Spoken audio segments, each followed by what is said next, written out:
अब्दुल सलाम थईम ऐं उन जी तमाम टीम के मुबारक। अस्सलाम वालेकुम दोस्तों, ये ड्रामो है,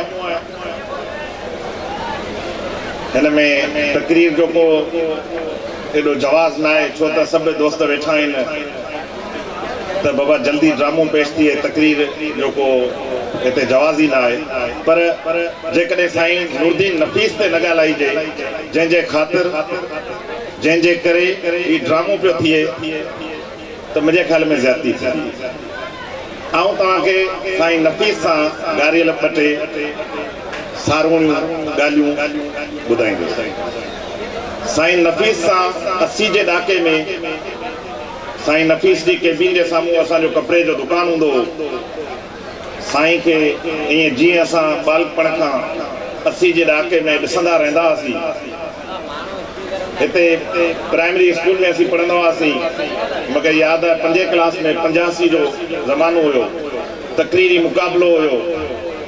मूंखे बि शौक़ु हुयो, असां मुंहिंजो वाल साहब पीपल्स पार्टी में सिटी जो सदर हो, त मूंखे बि शौक़ु हुयो त आउं तकरीर कयां। सो मूंखे ख़बर न हुई त केरु तकरीर लिखंदो, कंहिंखां लिखायां। त मूंखे कंहिं चयो त साईं नूरदीन नफ़ीस खां लिखाए तकरीर। मूं फर्स्ट टाइम ज़िंदगी में पहिरियों दफ़ो तकरीर कई, साईं नूरदीन नफ़ीस लिखी ऐं फर्स्ट टाइम मां हुन में फर्स्ट नंबर आयो। ऐं साईं उन में जेके लफ़्ज़ लिखिया हुआ मूंखे यादि न आहिनि, पर उहे हिन समाज मुतलिक़ हुया, हिन जे समाज जे हवालनि सां हुया, समाज जे बुराइयुनि मुतलिक़ हुआ। साईं नूरदीन नफ़ीस आशिक मज़ाज बि हो, क़ौम परस्त बि हो, त समाजी दर्द रखंदड़ बि हुयो। साईं नूरदीन नफ़ीस सां गॾु हिते जेके दोस्त ड्रामा कनि पिया, जेके ड्रामनि में हींअर किरदारु अदा कंदा, मूं बि साईं नफ़ीस सां गॾु हिकिड़े ड्रामे में साईं सां गॾु कमु कयो। 88-90 जे ॾहाके में शायदि। मुंहिंजी ज़िंदगी में मूं पहिरियों माण्हू ॾिठो जंहिं ड्रामनि जो जाती में आगाज़ कयो, ड्रामनि खे उजागर कयो, हिते जे माण्हुनि में शौक़ ऐं ज़ौक़ पैदा कयो। ऐं मूंखे यादि आहे एतिरा ई माण्हू हुआ, शायदि इन खां ई वधीक हुया, जॾहिं साईं नफ़ीस 2-3 ड्रामा कया हुआ उते गर्ल्स हाई स्कूल में, या हिते 1-2 ड्रामा थिया हुआ। उन में हिन खां शायदि वधीक माण्हू उन टाइम ते हुया, जॾहिं आबादी पॉपुलेशन तमामु घटि हुई।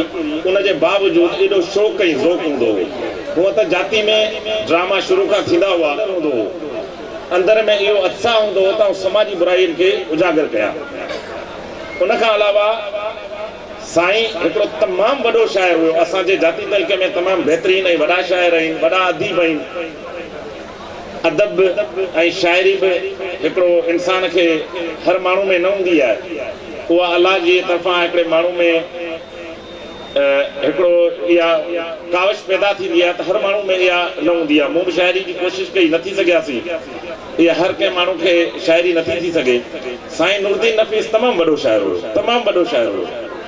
ऐं हुनजी शाइरी अॼु तव्हां ॾिसंदा त आउं सम्झां थो त हीउ टॉप क्लास जो शाइर हुयो, पर हू कंहिंखे ॿुधाईंदो न हुयो त आउं हेॾो वॾो शाइर आहियां, या पाण खे ज़ाहिर करणु, इहा साईं नूरदीन नफ़ीस में आदत न हूंदी। साईं बहितरीनु उस्ताद हुयो, तमामु बहितरीनु उस्ताद हुयो। ऐं मुंहिंजे ख़्याल में साईं जो जेको विछोड़ो आहे, ओचितो विछोड़ो, उहो बि ॾुखाईंदड़ हुयो। साईं जी इहा उमिरि न हुई साईं नफ़ीस जी, जेको हिन उमिरि में असां खां विछड़ी वियो। अॼु वरी बि उनजी क्षमा, उनजी लाट, उनजे फर्ज़न ऐं उनजे पंहिंजो वेझे ख़ानदान जे फ़र्द अब्दुल सलाम थईं, जेका ॿारी आहे, सभिनी दोस्तनि शाइन आर्ट जे दोस्तनि खे गॾु करे ऐं जाती जे माण्हुनि खे अॻियां आंदो आहे। उन्हनि खे हिन समाजी ऐं अदबी प्रोग्रामनि में, ड्रामनि में अॻियां आंदो आहे। मुंहिंजे ख़्याल में इहो हिकिड़ी तमामु वॾी ख़ामोशी हुई, जेका 90 जे ॾहाके खां वेठल हुई, जेके बिल्कुलु ख़ामोश थी वई हुई, उनखे टोड़ियो आहे। ऐं आउं सम्झां थो त अहिड़ा प्रोग्राम, अदबी रियाणूं, शाइरियूं जेके 90 खां 2000 जे ॾहाके में ख़तमु थी चुकियूं हुयूं, उहे वरी ज़िंदा थी चुकियूं आहिनि। ऐं असां इंशाअल्लाह जितरो थी सघियो जेके दोस्त सियासी समाजी मज़हबी अदबी प्रोग्राम कंदा उन्हनि सां भरपूर तावन कंदासीं ऐं इंशाअल्लाह असांजी कोशिशि आहे त जेके नौजवान नस्ल अॻियां वधंदो अदबी प्रोग्रामनि खे समाजी प्रोग्रामनि में अॻिभरो रहंदो इंशाअल्लाह उन्हनि सां कुलो कुलो में मिलाए उन्हनि जी माली ऐं जानी मदद कंदासीं ऐं इंशाअल्लाह वापसि जाती तहलके में अहिड़ा बहितरीन प्रोग्राम थींदा रहंदा। महिरबानी।